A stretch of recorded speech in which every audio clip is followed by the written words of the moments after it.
As we head out into newly reopened spaces in Stage 3, Virox Vice President Nicole Kenny has some reminders of public hygiene practices to keep us safe. Really us using what we've learned to protect ourselves when we're out there. And so one of the key things that, as much as I hate saying this because it will freak some people out, is that, our hands. We have to think that our hands are touching everything the person before us has touched.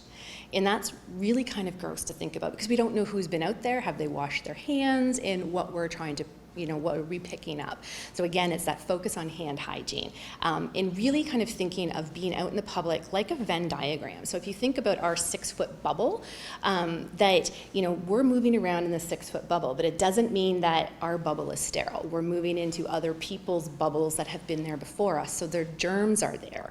And so we really want to be conscious of that. And again, it really comes down to, our hands and what we're touching. Gloves have been popular, but they may give a false sense of security to those who are using them incorrectly. If you're wearing gloves and you put gloves on and then you are going in to do your grocery shopping and you're touching everything and then you're using your gloves to get out your wallet, or you're using your, you've touched things and now you're using your phone because you're trying to click everything off your list.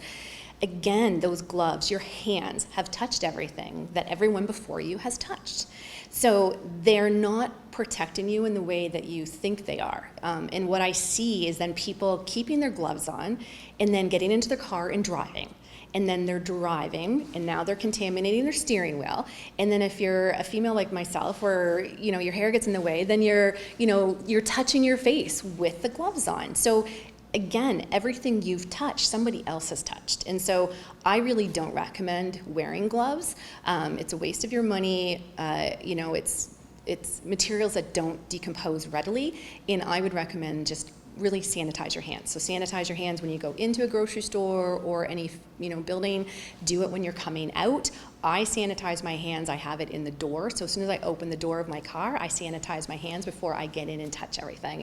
With masks being mandatory in all indoor public spaces in Halton, wearing them correctly is essential. If we're wearing our washable masks, we want to make certain that they're up and over, they're snugly fitting, and yes, it can be warm. What you don't want to do is ever pull your mask down like this, because what's happening is this part of your neck is actually contaminated. And so when you put your mask back up, anything that was potentially on here germ-wise, you've now just brought back up. So then really, if you're gonna take it off, then you wanna make certain you're taking it from both sides, because this part is contaminated. And so we don't wanna be touching the front, and we wanna make certain that we're able to remove it. And one other tip that I was just given is actually, if you have your mask on, and you wear glasses like myself, use medical tape here, and it'll stop the fogging. So then you can wear it for longer periods of time. For more information, go to beintheknow.education. Reporting for Halton News, I'm Nikki Wesley.